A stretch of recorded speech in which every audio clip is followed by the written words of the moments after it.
ভীষণ অন্যায় করেও যে পার পেয়ে গেল কিংবা অন্যকে আঘাত করে দিন শেষে যে ভালো থাকলো, সে একটা সময় পর ভেবে নেয় হয়তোবা প্রকৃতির বিচার বলে কিছু নেই।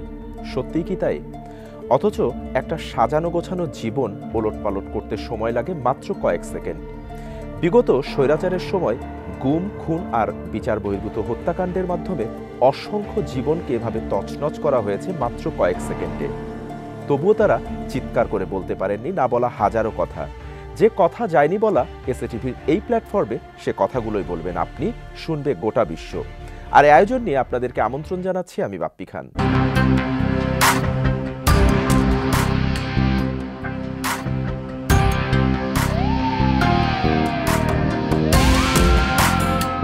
আজ আমাদের সাথে কথা বলার জন্য আমন্ত্রিত অতিথি হিসেবে স্টুডিওতে উপস্থিত রয়েছেন ফ্যাসিস্টের আমলে দীর্ঘ সময় ধরে গুম এবং নির্যাতনের শিকার সংবাদকর্মী হাফিজুর রহমান।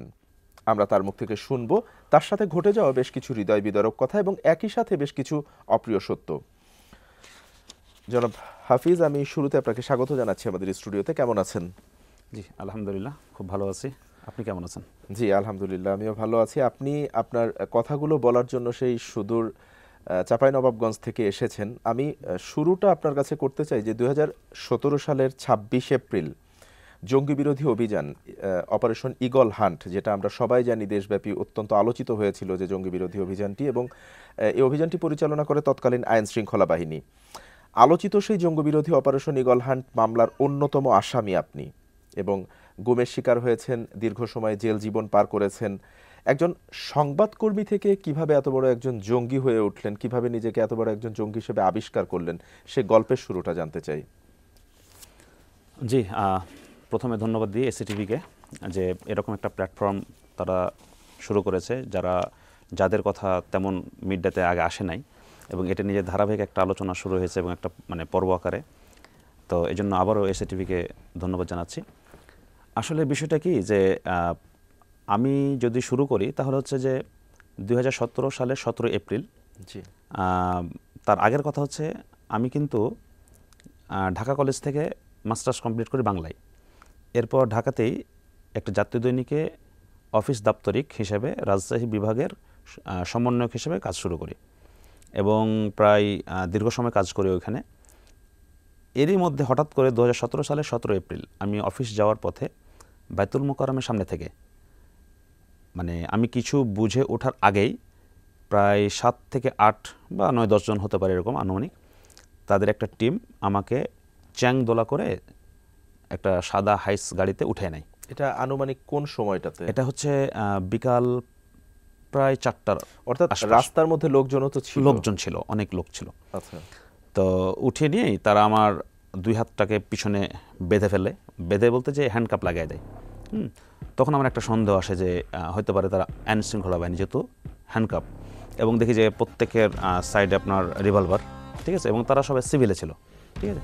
এরপর তারা গাড়িতে ওঠার পরে আমার উপর চর, থাপ্পড়, কিল, ঘুষি, যে যার মতো কোনো কথা ছাড়াই শুরু করে তারা।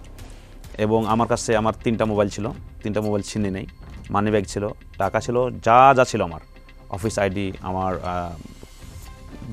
যত কিছু ডকুমেন্টস ছিল আমার কাছে, তারা সব নিয়ে নেয়।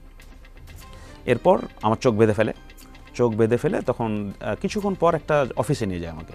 আমি বুঝতে পারি বেশ কিছু গলি ঘোরানো হয় আমাকে, ঢাকার মধ্যে। জি। এরপর আমাকে একটা অফিসে নিয়ে যাওয়ার পর আমি হাত পিছনে বাঁধা অবস্থায় আছি, চোখ বাঁধানো। এরপর নিয়ে যাওয়ার পর আমাকে বলল যে একটা রুমে বসার পর আমার মোবাইল বলছে প্যাটার্ন কেমন, ঠিক আছে। তো আমার চোখটা বাঁধা অবস্থায় আছে, তো একটু হালকা খুলে দিল, বললো যে প্যাটার্নটা খুলে দিই যেন, আর মোবাইল চেক করবে। তো আমি প্যাটার্ন খুলে দিলাম, তারা মোবাইলে কোনো কিছুই পাইল না, ঠিক আছে। এর কিছুক্ষণ পর আমাকে বলতেছে যে একটু বস, আমাদের স্যার আসছে, তোর সাথে কথা হবে। আমি বসে আছি একটা ঘরের মেঝেতে, চোখ বাঁধা অবস্থায়। কিছুক্ষণ পর একজন স্যার আসলেন, ওনাদের কোন নাম পরিচয় কারো নাই। এরপরে এসে আমাকে বেশ কিছু জিজ্ঞাসা হচ্ছে এ ধরনের যে আমি কাউকে চিনি কিনা, কিছু উদ্ভট, যেগুলো নাম কখনো শুনিনি, এরকম কিছু নাম জিজ্ঞেস করলো। আমি নিজে অবাক যে আমাকে এসব নাম জিজ্ঞেস করছেন কেন। বলছে না, তোর বিষয়ে আমাদের কাছে অনেক তথ্য আছে। যে তুই অনেক কিছু জানিস এবং তুই দেশের বা সরকারকে বেকায়দা ফেলার জন্য অনেক কিছু করছিস ইত্যাদি ইত্যাদি। তো আমি বললাম দেখেন আমি ওপেন মানুষ, আমি লেখাপড়া শেষ করে আমি চাকরি করছি, আমার গোপন কিছু নেই। তাছাড়া আমার মোবাইল আপনি চেক করেন, যদি কারোর সাথে কোনো ধরনের অসঙ্গতিপূর্ণ বা দেশদ্রোহী বা এরকম কোনো কথা যদি থাকে তাহলে সব পাবেন প্রমাণ। তো ওরা আর কথা বলে না, মানে যখন আমি কাউন্টার কিছু বলতাম তখন কথা বলতো না, ঠিক আছে। আর যখন ওরা যেটা বলতো আমি যদি সেটা অস্বীকার করতাম বা বলতে না চাইতাম যে না আমি জানি না, তখন কিন্তু আমার উপর স্টিম রোল চলতো নির্যাতনে, ঠিক আছে। এরপর যখন কোনো কিছু পাইলো না তারা আমাকে ওভাবে রাখলো, এর প্রায় আধা ঘন্টা বা 1.5 ঘন্টা আনুমানিক হবে। ওরা আমাকে বললো যে এখন চল আমাদের সাথে। আমি চোখ বাঁধায় আছি, হাত ওভাবেই আছে, আমাকে নিয়ে চলে গেল, নিয়ে গিয়ে একটা গাড়িতে উঠালো। আপনার ভেতরে ওই সময়টা ঠিক কি কাজ করছিল যে আপনাকে কেনই তুলায় আনা হলো, মানে আপনি কি কারণে রোষানলে পড়লেন বা আপনাকে কোথায় নিয়ে যাচ্ছে, আপনার সাথে কি করা হবে? আচ্ছা, বিষয়টা হচ্ছে কি যে আমি ধারাবাহিকভাবে যাচ্ছি আর কি বিষয়টা। জি জি জি অবশ্যই। তো এরপর তারা আমাকে গাড়িতে উঠালো। ঢাকা শহর তখন কিন্তু মাগরিবের আজান দেয় নাই, ঠিক আছে। তো তারা আমাকে গাড়িতে ওঠার পর আমাকে মানে ঘাটটা নিচে করে রাখতে বলছে যেন আমাকে কেউ না দেখতে পায়, এই অবস্থা আমি যেটা বুঝতে পারছি। ওরা আমাকে বসালো, এরপর আমাকে নিয়ে যাত্রা শুরু করলো। আমি বুঝি নাই যে কোন দিকে নিয়ে যাচ্ছে। এর প্রায় ধরেন ঘন্টাখানেক পর আনুমানিক শহর পেরিয়ে গেল, কোথায় যাচ্ছি তাও জানি না কিন্তু। এরপর চলে যাওয়ার তার মানে আমি একটা জিনিস বুঝলাম যে আমি কোলাহল মুক্ত একটা রাস্তায় বা একটা হাইওয়েতে। শুরু থেকেই বলছেন আইন শৃঙ্খলা বাহিনী, মানে এরা তখনও বুঝি না সেটা তখনও আমি জানতে পারি না যে তারা কারা, ঠিক আছে। কিন্তু যেহেতু একটা অফিসে নিয়ে গেছে এবং স্যার বলছে, সম্বোধন করতেছে এবং আরো অনেক কিছু বলছে, আর্জ করতে পারেনি তখনও? না, তখন আমি আজ করি নাই যে কারা এরা, ঠিক আছে। এরপরে তখন আমাকে যখন ওই শহর পেরিয়ে আপনার হাইওয়ে ধরলো, এরপর আমার উপর শুরু হলো আপনার নির্যাতন। প্রায় এত বড় বড় আপনার মানে সাইজের, এরকম মানে মোটা সাইজ হবে, ঠিক আছে, এরকম রড প্রায় 3 থেকে 4 জন আমাকে ইচ্ছা মানে যথা ইচ্ছা আর কি, মানে বেধড়ক মানে পিটাতে শুরু করলো আমাকে। তো যেহেতু গাড়ির মধ্যে আমার দুদিকে দুজন আছে, সামনে আছে পিছনে আছে, যে যার যে মতো পারছে, কে কুইল কি গাড়ির মধ্যে মারছে তারা, গাড়ির মধ্যে চলছে, মারতেছে, মানে আমাকে কথা বলার সুযোগ দিচ্ছে না। সোজা কথা আমাকে জিজ্ঞেস করছে তো বাড়ি কোথায়, এটা খুব মানে ইম্পর্টেন্ট কথা। আমাকে বলছে বাড়ি কোথায়, আমি বললাম যে আমার বাড়ি তো চাপাই, তাছাড়া আপনারা যে আইডি কার্ডটা নিয়েছেন আমার, ওখানে তো আমার সমস্ত ঠিকানা দেওয়া আছে। দের সালা তুই মিথ্যা কথা বলিস, এগুলো সব ভুয়া আইডি কার্ড, আমার চেক করেন। আমি ওদেরকে বললাম যে আপনি চেক করেন যে আমার এটা ভুয়া না লিগ্যাল আইডি। তো বলছে, আমি বললাম যে আমার বাড়ি চাপাই, বাড়ি শিবগঞ্জ, কানসাট ইউনিয়ন। তখন দেখি যে আমার নির্যাতনের মাত্রাটা আরও বেড়ে গেল। বলছে যে ওদের ভাষা যে চাপাই হচ্ছে মানে বাংলাদেশে সবথেকে ভয়ঙ্কর জেলা, মানে ওদের ভাষা যেটা, ঠিক আছে, আর তুই চাপাই, তুই আর বাঁচছিস না। তখন আমি জানি না তারা কেন উদ্দেশ্যে, কী উদ্দেশ্যে আমাকে এভাবে টর্চার করছে। কিছু দূর মানে ওই নির্যাতন চলতে আছে, কিন্তু কিছু দূর যাওয়ার পর আমাকে জিজ্ঞাসা করছে যে তুই বল কোন দলের সাথে কাজ করিস। মানে আমি আরও আকাশ ভেঙে বললাম যে আমি কোনো লিগ্যাল কথা বলি, একটা সত্য কথা, সেটা হচ্ছে আমার পরিবার কিন্তু জামাতপন্থী, এটা এলাকা সর্বজন বিদিত, সবাই জানে, ঠিক আছে। কিন্তু 2008 সালে ফ্যাসিস্ট হাসিনা ক্ষমতা আসার পর এবং তার জোট ক্ষমতা আসার পর আমি সে সময় ইন্টারমিডিয়েট পাস করছি। এরপর বাবার ছিল, আমাদের পরিবার ছিল যে দেশের অবস্থা যেহেতু ভালো না, তোমরা লেখাপড়াতে মন দাও, ঠিক আছে, লেখাপড়া শেষ করো। ওইভাবে আমি ব্যক্তিগতভাবে কোনো রাজনৈতিক দলের সাথে, এমনকি জামাত ইসলামেরও সাথে আমি কোনো সম্পৃক্ত ছিলাম না ওইভাবে, ঠিক আছে। এরপর লেখাপড়া শেষ করলাম, শেষ করার পরই তো চাকরি করলাম। এরপরই যখন আমাকে, তাহলে পরিবার জামাতপন্থী, এটাই কি আপনার জন্য কাল হয়েছিল? না, এটার সাথে আরেকটা বিষয় আমি অ্যাড করি, সেটা হচ্ছে যে আমি ছোট থেকেই আমার একটা আপনার ছিল, নেচার বলবেন কি যেটা বলেন না কেন, মানে আমি কোনো অন্যায় দেখলে আমি সাথে সাথে রিয়াক্ট করি। তো সেই দৃষ্টিকোণ থেকে আমার কাছে কেন যেন মনে হয় যে হয়তোবা স্থানীয়ভাবে আওয়ামী লীগের হয়তো কারোর সাথে আমার যদি কোনো সময় দ্বন্দ্ব হয়ে থাকে বা তাদের কোনো ভুল ভ্রান্তি থেকে থাকতে পারে, এটা একটা কারণ হতে পারে। আর একটা কারণ হচ্ছে আমি ফেসবুকে অনেক প্রতিবাদ করে তৎকালীন সরকার বিরোধী, হ্যাঁ, এবং ইন্ডিয়ার অনেক কার্যক্রমের বিরুদ্ধে অনেক সময় আমি লেখালেখি করতাম। এমনকি আমার স্পষ্ট মনে আছে তৎকালীন যে মানবতা বিরোধী অপরাধে যে জামাত এবং বিএনপি নেতাদের বিরুদ্ধে যে তারা বিচার শুরু করেছিল, তথাকথিত তাদের যে ট্রাইব্যুনাল আর কি, ঠিক আছে, এটা নিয়েও আমি বেশ কিছু পোস্ট করেছিলাম সে সময়ের কথা। অবাক বিষয়, এই সব কিছু ঠিক ছিল। আমি জেল থেকে বের হওয়ার আগে, মানে আমি জেল কথাটা মানে বলে ফেলি যে জেল থেকে বের হওয়ার আগে দেখে আমার সমস্ত আইডি সব কিছু নষ্ট। অর্থাৎ আপনার পরিবার জামাতপন্থী এবং আপনি সরকার বিরোধী এবং ভারত বিরোধী বিভিন্ন লেখালেখি করতেন, এই দুইটাই মূলত মূল কারণ ছিল। আমি এটা তাই মনে করি। আচ্ছা, এরপর আপনাকে ওখানে গাড়ির মধ্যে মারতে মারতে তারা কোথায় নিয়ে গেল এবং এরপর কি হয়েছিল? আচ্ছা, আমি কিভাবে এটা বুঝতে পারলাম কোথায় নিয়ে যাচ্ছে? তারা ওই যেতে যেতে যেতে যেতে প্রায় 2 থেকে 3 ঘন্টা বা 4 ঘন্টা পার হয়ে গেছে মাইক্রোতে, হাইস গাড়িতে। এরপর এক জায়গাতে দাঁড় করালো।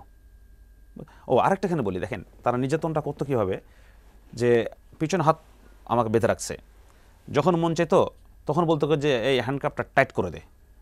ওদের যে নেতৃত্ব দিত ও বলতে হ্যান্ডকাপটা টাইট করে দে। যখনই টাইট করতো রক্ত চলাচলটা অনেকটা বন্ধ হয়ে যেত আপনার, এবং মানে আমি বোঝাতে পারবো না আপনাকে যে আসলে যে লোহার তৈরি হ্যান্ডকাপ, ঠিক আছে, বা যেটা ধাতব পদার্থের, ওটা যখন চেপে দেওয়া হতো এবং খুব টাইট করে, মানে কি অবস্থা হতে পারে। আমি যে যদি একটু ঢিল থাকে হয়তো বা আমার পিছন হাতটা রাখছে মনে করেন, কোনোভাবে মুভ করতে পারি, কিন্তু যখন টাইট করে দেওয়া হয় কোনো সুযোগ নেই। আমি মানে একটু যদি মুভ করি আমাকে প্রচুর মানে ব্যথা লাগে এবং কষ্ট হয়, ঠিক আছে। এছাড়া আমি একটা কথা বলি, সেটা হচ্ছে যে জায়গাগুলোতে আমাকে টর্চার করছিল গাড়ির মধ্যে, আমি যখন গাড়িটা থামালো এক জায়গায়, থামানোর পর আমি মানে অনুভব করার চেষ্টা করলাম, তো মনে হচ্ছে এগুলো পুরো অবশ হয়ে গেছে, কোনো রক্তচল মানে কোনো অনুভূতি আমার কাজ করছে না এই দুই বাহুতে, মানে এই জায়গাতে আর এই জায়গাতে যে টর্চারটা, মানে রডের বাড়ি যে পিটাইছে তারা আমাকে, কিছু তো করার নেই।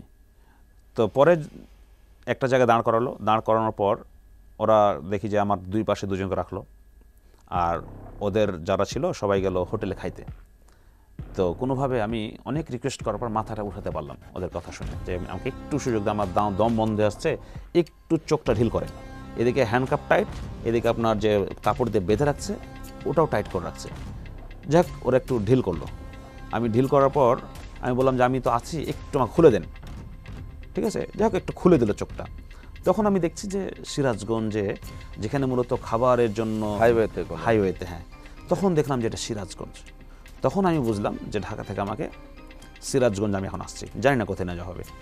এরপর ওরা আসলো, আর যে দুজন ছিল এরাকে খাওয়া দাওয়ার জন্য পাঠালো, আমার জন্য নিয়ে আসলো। ওই সময়টাও আপনার ভিতরে কোনো অনুভূতি হয় নাই যে আপনাকে কি মেরে ফেলার উদ্দেশ্যে নেওয়া হচ্ছে কিনা, যেহেতু তারা কোনো কারণ বলেনি এখন পর্যন্ত আপনাকে কেন মারধর করছে, কেন তুলে নিয়ে আসা হয়েছে? না, তখন আমাকে বলে নাই যে আমার ভিতরে কি কোনো অনুভূতি কাজ করছিল? হ্যাঁ, একটা তো ভয় ভীতি কেন হবে না বলেন। আমি মানে আকাশ থেকে ভেঙে পড়ার মতো অবস্থা, যে আমি কিছু জানিও না, বুঝিও না, আমার মানে সাধারণ স্বাভাবিক একটা জীবন ছিল আমার, ঠিক আছে। আর এভাবে কে বা কারা কোন তথ্যের ভিত্তিতে তারা আমাকে এভাবে, এবং এখান থেকে আপনি ওই যে অপারেশন যে ঈগল হান্ট যেটি আলোচিত, সেখানে জি এখানে এই জায়গাটা একটু আসতে চাই। হ্যাঁ, এরপর আমাকে তারা নিয়ে গেল। ও আমার জন্য যে খাবারটা নিয়ে আসলো প্যাকেটে করে, জি জানি না কী ছিল, তারা কিন্তু আমাকে খাইতে দিল না। তারা আমার জন্য নিয়ে আসছে, বলছে ওর জন্য এটা রাকেটে, কিন্তু আমাকে খাইতে দেয়নি, ঠিক আছে। এরপর দেখি যে আবার গাড়ি চলতে লাগলো। তো নির্যাতনের মাত্রাটা এতটা কঠিন ছিল, আমি গাড়ির মধ্যে ঘুমিয়ে পড়েছিলাম। আচ্ছা, নির্যাতনের এতটাই মানে তীব্র ছিল যে ব্যথার কারণে আমি অলরেডি ঘুমিয়ে পড়ছি। যখন দেখি হঠাৎ করে গাড়ি একটা ব্রেক করছে, হাইস গাড়িটা, তখন ওই ঝোঁকে আমার ঘুমটা ভাঙে, ঠিক আছে। ঘুমটা ভাঙার পর আমাকে নামায় দেখছি একটা ঘর দেখলাম, যে বাইরে লাইট জ্বলতেছে, হালকা লাইট, খুব বেশি লাইট না, এবং রং করা একটা বিল্ডিং। এরপর দেখে আমাকে ওরা নামালো, দুদিকে দুজন আমাকে ধরে নামালো। নামার পর রুমে নিয়ে যাওয়ার পর আমাকে দোতলায় নিয়ে যাওয়ার পর একটা জায়গাতে বসালো আমাকে, এবং হাতে হ্যান্ডকাপ আছে, এবং তারা ওই অবস্থায় যেখানে বসে রাখে ওখানে আপনার যে গ্রিল ছিল যে রুমে, ওই গ্রিলের সাথে আবার আরেকটা হ্যান্ডকাপ দিয়ে আমাকে আটকে দিল। মূলত ওইখান থেকে আপনার গুম জীবনের শুরু হলো। আচ্ছা, আমরা এর পরের কাহিনীগুলো জানবো, তার আগে সময় হয়েছে একটি বিরতিতে যাবার। দর্শক, আপনারা অনেকেই জানেন যে উত্তরাঞ্চলে বিভিন্ন সময়, বিগত ফ্যাসিস্টের সময় আমরা দেখেছি যে জঙ্গি বিরোধী কিছু অভিযান পরিচালনা করা হতো, তার মধ্যে উল্লেখযোগ্য ছিল অপারেশন ঈগল হান্ট। যেই জঙ্গি নাটক মঞ্চস্থ করা হয়েছিল সেই নাটকের স্ক্রিপ্টের একজন ব্যক্তি আজকে আমাদের সাথে কথা বলছেন। তিনি ছিলেন এই মামলার অন্যতম আসামি। আমরা বাকি কথাগুলো জানবো খুব শীঘ্রই। আমরা ফিরছি বিরতির পরে, কোথাও যাব না, থাকুন আমাদের সাথেই। বিরতির পর আরও একবার স্বাগত জানাচ্ছি। আপনারা দেখছেন যে কথা যায়নি বলা। আমাদের সাথে কথা বলছিলেন একজন সংবাদ মাধ্যম কর্মী হাফিজুর রহমান, যিনি বিগত দিনে গুম এবং নির্যাতনের শিকার হয়েছেন। আপনি বিরতিতে যাবার আগে বলছিলেন যে আপনাকে একটি জায়গাতে নিয়ে যাওয়া হলো এবং আরেকটি হ্যান্ডকাপ দিয়ে আপনার হাত বেঁধে দেওয়া হলো, মূলত সেখান থেকে আপনার গুম জীবনটি শুরু হলো। সেই জায়গা থেকে আবার একটু আসতে চাই। জি, যখন দেখলাম আমাকে তারা দোতলায় নিয়ে গেল এবং যে রুমে রাখছিল সেটা হচ্ছে একটা কম্পিউটার ল্যাবের মতো আর কি, ঠিক আছে। তখন আমি বুঝি নাই যেটা কোন জায়গা। এরপরে তারা চলে গেল। চলে যাওয়ার পর হঠাৎ দেখি যে দুইজন পুলিশ, মানে পুলিশ তখনও তো জানি না, ঠিক আছে, তবে একটু বুঝলাম যে কয়েকজন পুলিশ আমাকে পাহারা দিতে আসলো। তখন একটা জিনিস আমার মাথায় আসলো, হয়তো কোনো মানে পুলিশের কোনো এক জায়গাতে আমি, কোন থানা হোক বা কোনো একটা জায়গা হোক, আমি আছি। ওরা ডিউটি করে। ডিউটি করার পর কিছুক্ষণ পর দেখি যে দুজন পুলিশের মানে পুলিশ তো না, সিভিলে আসছে। আসার পর আমাকে নিয়ে গেল, ওই অবস্থা নিয়ে গেল। নিয়ে যাওয়ার পর হঠাৎ কোনো কথা নাই, বার্তা নাই, আমাকে নিচতলায় নিয়ে গেল। নিচতলায় নিয়ে যাওয়ার পর একটা টেবিলে উঠতে বললো আমাকে। একটা টেবিল আছে, টেবিলে আমি উঠলাম। চোখ কিন্তু বাঁধা আছে আমার, ঠিক আছে। উঠলাম, ওঠার পর আমার হাতটা দেখলাম আরেকজনকে গামছা দিয়ে এভাবে বাঁধতে বললো। এই কবজি দুইটা একসাথে টাইট করে, যেভাবে মানে নড়ানোর সুযোগ নেই, এবং টাইট করা অবস্থায় দড়িটা ওর মধ্যে ভরে দিল। ভরে ফ্যানের যে আংটা থাকে, যেটা আমরা ফ্যান ঝুলাই, যে সিলিং ফ্যান, যেটা ওর সাথে দড়িটা ঝুলন্ত অবস্থা আছে। আমাকে কি করলো, ওইখানে বেঁধে দিল। বেঁধে দেওয়ার পর আপনার টেবিলটা সরাই ফেললো। এরপর শুরু হলো আমার উপর নির্যাতন। অর্থাৎ টেবিলটা সরানোর পরে আমি ঝুলন্ত অবস্থায়, মানে আমি শূন্যে ভাসছেন, একদম শূন্যে। আচ্ছা। এরপর আমাকে ইচ্ছা মতো আপনার, ওদের হাতে তখন একটা ছিল আপনার মানে বাঁশের লাঠি মতো আর কি, লাঠি ছিল একটা। এরপর আমাকে আমার পায়ের তালু, তারপর পিছনে, মানে ভাষায় বলা যাবে না, যেভাবে যেখানে ইচ্ছা, ঠিক আছে। ওদের ভাষাটা হচ্ছে যে আমি দেশদ্রোহী কাজে লিপ্ত আছি এবং দেশ বিরোধী কাজে লিপ্ত আছে, এবং আরও কে কে আছে সাথে আমাদের বলতে হবে। কিন্তু আমি তার আগে একটু জানতে চাই যে বিগত সময়ে এর আগে আপনার নামে স্থানীয় থানায় বা কোথাও কোনো সাধারণ ডায়েরি, জিডি বা কোনো কিছুই কি ছিল? জি না, আমার শুধু আমার না, আমার পরিবারের, জি, আমার পরিবারের কারো নামে কোনো দিনও জিডি, কোনো অভিযোগ বা কোনো ধরনের কোনো মামলায়, মানে কোনো কিছু পাবেন না আপনি। আমাকে মানে ফার্স্ট তারা এটা শুরু করে। এর আগে আমাদের পরিবারের বিষয়ে কোথাও কোনো অভিযোগ। এর মূল হোতা কে বা কারা ছিল, কার নির্দেশে বা কাদের নেতৃত্বে এই কাজগুলি করা হয়েছে বিগত সময়ে? আচ্ছা, এখানে যদি আমি বলি তাহলে কি বিষয়টা হচ্ছে যে আমরা জানি যে বিগত ফ্যাসিস্ট হাসিনা তার লেলিয়ে দেওয়া বাহিনী ছিল। বাহিনীদের মধ্যে বলা যায় সিটিটিসি, কাউন্টার টেররিজম সিটিটিসি, যেটা পুলিশ, র্যাব, তারপর হচ্ছে আপনার ডিবি, তারপর যত বাহিনী ছিল, এদেরকে স্পেশালভাবে সারা বিশ্বের কাছে বলা যায়, এবং ডিরেক্টলি যদি বলি হবে যে জঙ্গিবাদ বা তথাকথিত জঙ্গি এই বিষয়টাকে হাইলাইটস করে এখানে একটা ফায়দা লুটার জন্য মূলত তাদের একটা উদ্দেশ্য ছিল। ফায়দাটা মূলত তারা কাদের কাছ থেকে লুটতে চাইতো বলি, বা কাদেরকে খুশি করার জন্য? আপনি দেখেন একটা বিষয় বলি, আমরা এখানে একটা কথা বলি, আমরা যখন ঘুম ছিলাম, আমি এখানে একটু কথা যোগ করি, না করলে একটু ছুটে যাচ্ছে। এরপর আমাকে টর্চার করলো, টর্চার করার পর আমাকে নামালো, আমি আর পায়ে মানে দাঁড়াতে পারছিলাম না। এরপর ওই জায়গা থেকে আমাকে একটা পরিত্যক্ত ঘরে নিয়ে গেল। তখন আমি জানি না জায়গাটা কোন জায়গা, আমি জানি না, কিন্তু ঠিক আছে, পরিত্যক্ত ঘরে নিয়ে গেল। ওখানে আমি কিন্তু হাঁটতে পারি না। তুই কি জানিস যে তোকে কথা রাখছি আমরা? আমি তো বলতে পারছি না যে আমি জেনে গেছি, ঠিক আছে। আমি বললাম না স্যার, আমি জানি না। কয়েছে যে জানিস না, জানার চেষ্টাও করিস না, যে হচ্ছিস সে হয়ে থাক। এটা গেল। একদিন খেতে বসেছি, জাস্ট হাতে হ্যান্ডকাপ আছে, কিন্তু প্লেটে আপনার হাতটা দিয়েছি খাবারে, এরই মধ্যে জুলহাজ এসে হাজির। আইসাই বলতেছে, দাঁড়া দাঁড়া, খাস না, তুই দাঁড়া, একটু কর। স্যার কী স্যার? তো বলছে যে লাগলো আস আবার জিজ্ঞাসাবাদ করতে, যে তোদের এলাকায় কে কে রাষ্ট্রবিরোধী কাজ জড়িত, কে কে আছে বল, এই সে। আমি বলছি স্যার, আমি তো এলাকায় থাকি না তেমন, আর আমার তো এলাকায় কারোর সাথে ওরকম সম্পৃক্ততা নেই, আমি কীভাবে বলবো? তখন আমাকে সে সরাসরি রিভলভারটা বের করে আমার এখানে ধরে বলতেছে, এখান থেকে একটা চাপ দেব, পিছন দিয়ে বের হয়ে যাবে, যেটা বলছি যা যা বলবো ঠিক ঠিক সেভাবে বলবি। স্যার আমি তো চিনি না কাউকে। এরই মধ্যে সম্ভবত ওনার ঊর্ধ্বতন কোনো কর্মকর্তা ফোন দেয়, এরপর স্যার আসছে স্যার বলে চলে যায়।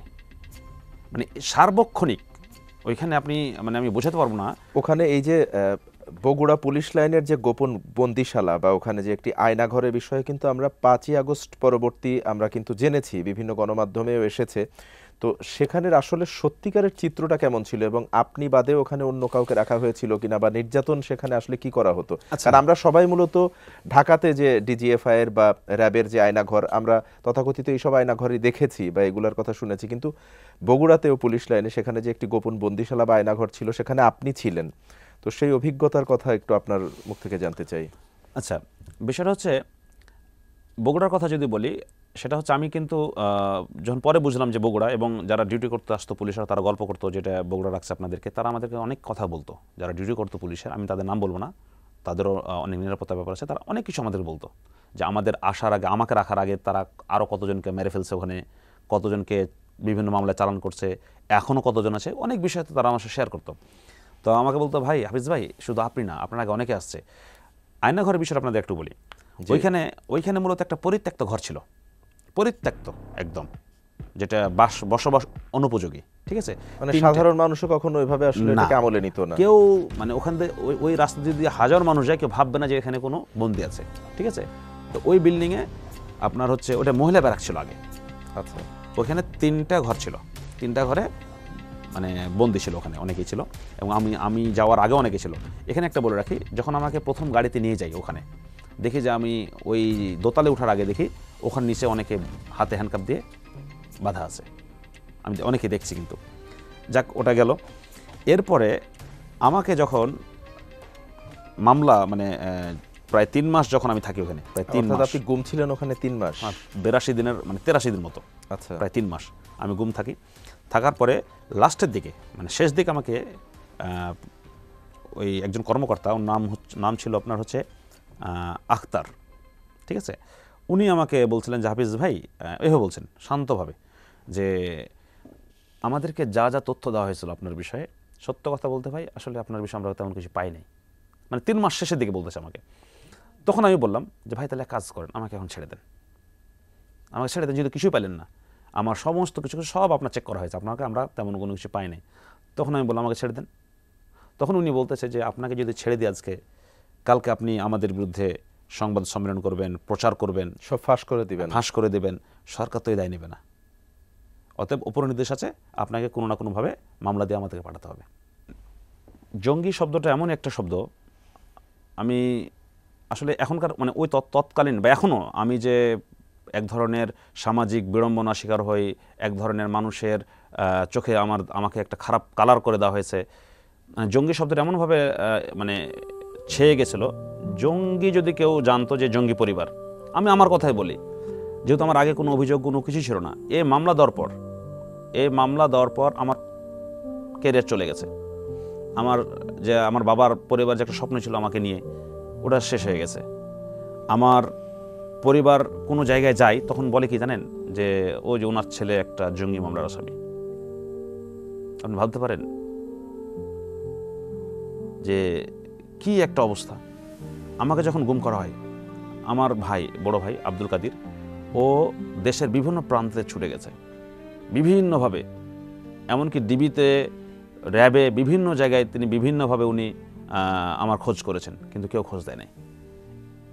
দিনের পর দিন, রাতের পর রাত এভাবেই চলে গেছে। 3 মাস পর যখন জানতে পারে যে আমাকে প্রকাশ করলো।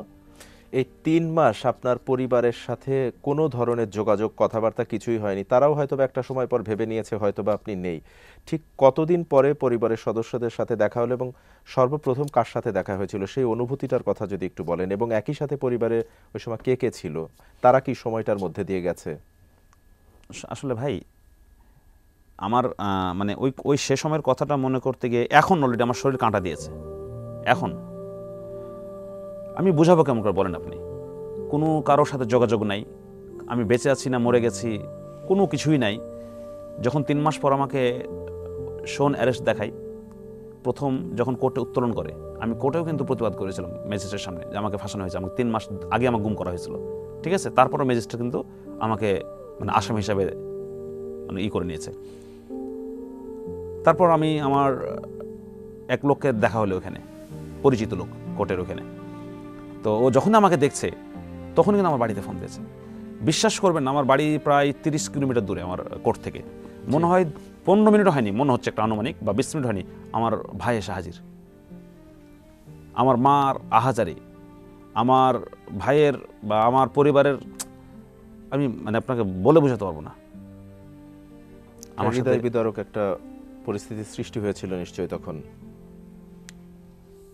জি, আমি বুঝতে পারছি আসলে। এবং এই যে পরিবার আপনার পাশে কি আসলে ছিল কিনা, বা তারা আপনার আত্মীয় স্বজন বন্ধু বান্ধব যারাই ছিল, আপনি কি সমর্থন কি পেয়েছেন কিনা তাদের থেকে? দীর্ঘ সময় গুম ছিলেন, এরপরে জেল জীবন অতিবাহিত করেছেন দীর্ঘদিন। এই দীর্ঘ সময়টাতে আসলে কারোর সহযোগিতা কি সেভাবে পেয়েছেন কিনা? আমার পাশে যদি বলি, আমি আমার পরিবারকে আমি শুধু পাশে পেয়েছি। আমার ভাই, আমার মা, তখন বাবা বেঁচে ছিলেন, আমার 3 বোন, এরা কখনো আমাকে মানে বুঝতে দেয় নাই, মানে আমাকে কষ্ট অনুভব করতে দেয় নাই। মানে গুম পরবর্তী যে আমি জেলখানে ছিলাম।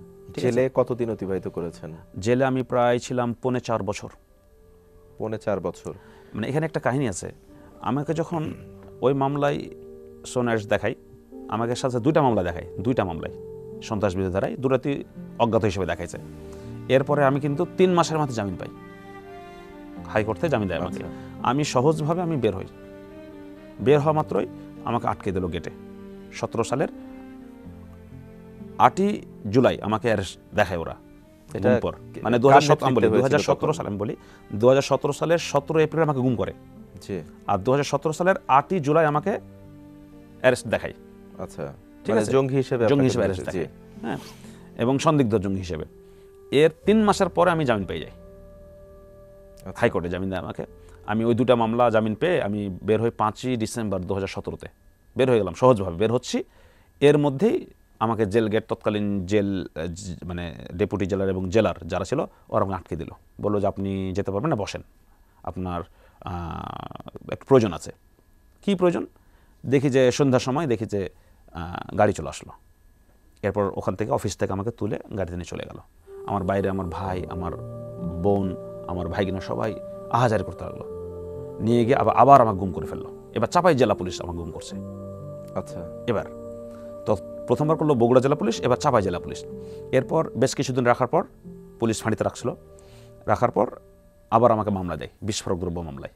500 গ্রাম গান পাউডার দিল আমাকে। কি আর করার, নতুন মামলা নিয়ে আবার আসতে হলো।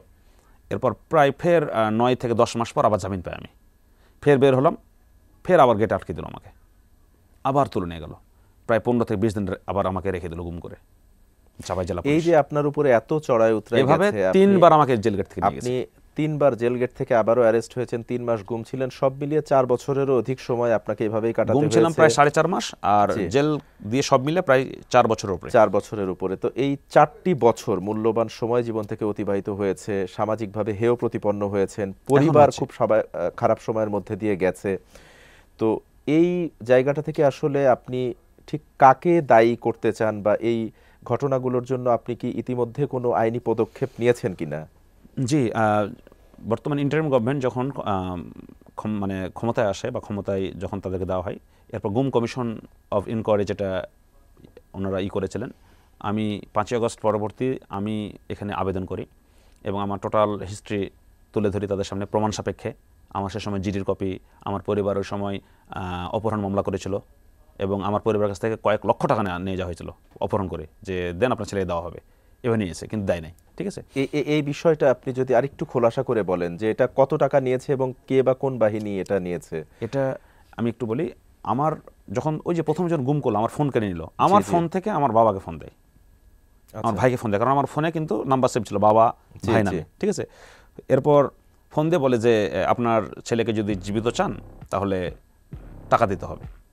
বাবা মা টাকা তো নাই, আমরা তো নিম্নবিত্ত বলা যায়। ঠিক আছে, কত লাখ টাকা।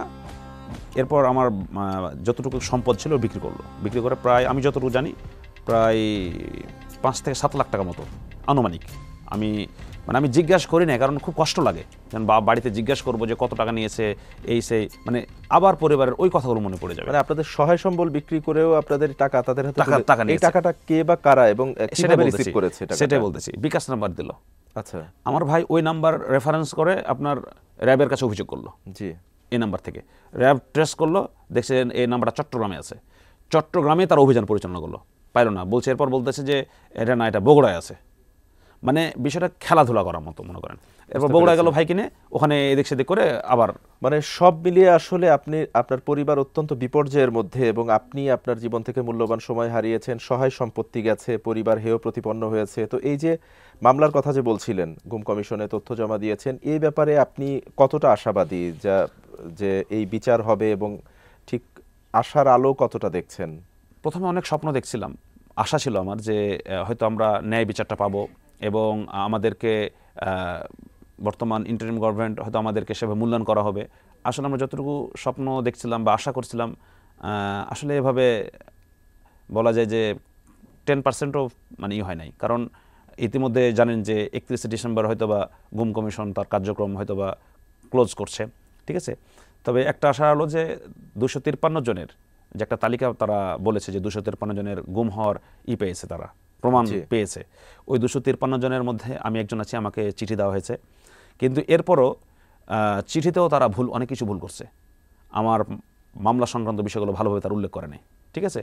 এবং আরও দুঃখজনক, আমরা যদি কোনো সমস্যা বা কোনো ক্ষেত্রে যদি গুম কমিশনে ফোন দিই, যারা আমাদের ইন্টারভিউ নিয়েছিলেন যে সমস্ত কর্মকর্তারা, ঠিক আছে, এরা ফোন রিসিভ করে না, কেউই ফোন রিসিভ করে না, এবং তারা আমাদের সাথে এক ধরনের মানে টাইম নষ্ট করা, কোঅপারেশনটা আসলে ঠিক মতো হচ্ছে না। আচ্ছা, আমরা একেবারে শেষ পর্যায়ে চলে এসেছি। আমি আরেকটি বিষয় জানতে চাই যে 5ই আগস্ট পরবর্তী, যেহেতু আপনি এতদিন গুম ছিলেন, আপনার উপরে স্টিম রোলার চালানো হয়েছে, নির্যাতন করা হয়েছে, জেল খেটেছেন, তো 5ই আগস্ট পরবর্তীও কি আপনার উপরে কোনো থ্রেট ছিল কিনা, বা তারা কেউ আপনার সাথে কোনো ধরনের যোগাযোগ করেছে কিনা? এর মধ্যে আপনার মাধ্যমে সংক্ষেপে যদি আপনার মাধ্যমে জানিয়ে রাখি যে আমি অলরেডি যারা আমার গুমের সাথে জড়িত আছে তাদের বিরুদ্ধে অলরেডি মামলার যাবতীয় প্রক্রিয়া আমি শুরু করে দিয়েছি, হ্যাঁ, আইসিটিতে। আর এর মধ্যে বিভিন্নভাবে আমাকে জিনিসটা চেপে দেওয়ার বা আমাকে ম্যানেজ করার এক ধরনের চেষ্টা চালানো হয়েছে, আগে হয়েছে, মানে 5ই আগস্টের পরবর্তীর কথা বলছি। আচ্ছা, আর এখনও চলতেছে, ঠিক আছে। সেটা কিরকম একটু সংক্ষেপে যদি বলেন? এক ধরনের আমরা যা করছি, মানে আসলে আমরা তো উপরে নির্দেশ করছি, আমরা তো আসলে আমরা চাই না এগুলো, মানে এক ধরনের সাধু সাজার চলছে। কিন্তু আমরা তো আসলে যে ভিকটিম সে তো জানে যে আসলে এটার কষ্টটা কি। মানে এটা কি কোনো থ্রেটমূলক না কোনো অফার? না, আমাকে থ্রেট দিচ্ছে না, আমাকে মানে এক ধরনের ম্যানেজ করার চেষ্টা, বুঝিয়ে যে যাক বাদ দেন, এটা তো অমুক নেতার সাথে ওনার সম্পর্ক ভালো আছে, অমুকের সাথে, মানে এক ধরনের আমাকে ম্যানেজ করার চেষ্টা, আবার এক ধরনের একটা আমাকে ভয় দেখানোর চেষ্টা যে অমুক নেতাদের সাথে ওনাদের ভালো সম্পর্ক, বা মেনে নেন বা ছেড়ে দেন, বা কি দরকার আপনি কিছু নিয়ে জীবনের এই মূল্যবান সময়গুলো কি তারা ফিরিয়ে দিতে পারবেন কখনো? সেই প্রশ্নটি কি আমি প্রশ্ন করেছি, আমি বারবার বলেছি, কিন্তু তারা ওই একটা কথা বলে যে আমরা মানে তারা নাকি এখন মানে ধোয়াপাতা তুলসী সাজছে আর কি, যে তারা কোনো অপরাধ করেনি তাদের দৃষ্টিতে, এই ধরনের তাদের। আচ্ছা, একদম সর্বশেষ একটু সংক্ষেপে জানতে চাই, আপনি আপনার দীর্ঘ অভিজ্ঞতার কথা বললেন, নির্যাতনের কথা বললেন, আপনার কিছু ক্ষোভের কথা বললেন, একদম সংক্ষেপে যদি বলেন যে বর্তমান যে দেশে অন্তর্বর্তীকালীন সরকার রয়েছে বা গুম কমিশন রয়েছে, আপনার নির্দিষ্ট চাওয়াটা কি আসলে একটু সংক্ষেপে যদি বলেন? চাওয়াটা একটাই, যে মানবতা বিরোধী অপরাধে যেই কর্মকর্তা বা পুলিশ প্রশাসনের, সোজা কথা আইন শৃঙ্খলা বাহিনী যারাই জড়িত ছিল, এদের সর্বোচ্চ শাস্তি আমরা কামনা করি। এবং আমরা চাই যে ইন্টারিম গভর্নমেন্ট থাকার মধ্যেই, হ্যাঁ, এর মধ্যে আমরা দেখেছি ফ্যাসিস্ট হাসিনার একটা সাজা হয়ে, মানে আমরা দেখেছি ফাঁসির রায় হয়েছে। আমরাও চাই যে সমস্ত অফিসাররা এগুলোর সাথে জড়িত এদের দৃষ্টান্তমূলক শাস্তি, এবং যারা এখনো স্বপদে বহাল আছে এদের বিরুদ্ধে অতি সত্বর একটা ব্যবস্থা গ্রহণ করতে হবে। আমরা এখনো হুমকির মধ্যে আছি, কারণ এত কিছু প্রমাণ পাওয়ার পরেও তারা কিভাবে, এবং আমরাও আশা করব যে আপনাদের এই বিষয়গুলো তারা মাথায় রেখেই কাজ করবেন, এবং খুব শীঘ্রই এই সমস্যার থেকে আপনারা মুক্তি পাবেন। জনাব হাফিজ, আমাদের স্টুডিওতে আসার জন্য, আপনার মূল্যবান সময় দেওয়ার জন্য আপনাকে অসংখ্য ধন্যবাদ জানাচ্ছি। ধন্যবাদ, আপনাকে ধন্যবাদ। জীবন এক সংক্ষিপ্ত ভ্রমণকাল, এখানে রাস্তা চেনা গেলেও মানুষ চেনা যায় না। একই সাথে আমরা জানতে চাই, জানাতে চাই আপনার সাথে ঘটে যাওয়া নির্মম সেই বাস্তবতার গল্পগুলো। আমরা চাই স্বাধীন সার্বভৌম বাংলাদেশে ধর্ম, বর্ণ, দল, মত নির্বিশেষে প্রতিটি মানুষ যেন তার স্বাধীনতায় বাঁচতে পারে, ভয়হীন ও নিরাপদ জীবন কাটাতে পারে।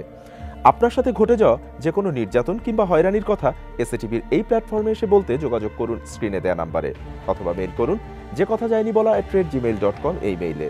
আজ বিদায় নিচ্ছি, কিন্তু ফিরছি আগামী বুধবার ঠিক রাত 9টায় নতুন কোনো অতিথি নিয়ে, বলতে না পারা আরও নতুন কিছু কথা নিয়ে। সে পর্যন্ত সবাই সুস্থ থাকুন, নিরাপদে থাকুন, আর বরাবরের মতোই থাকুন এসএটিভির সাথেই। আল্লাহ হাফেজ।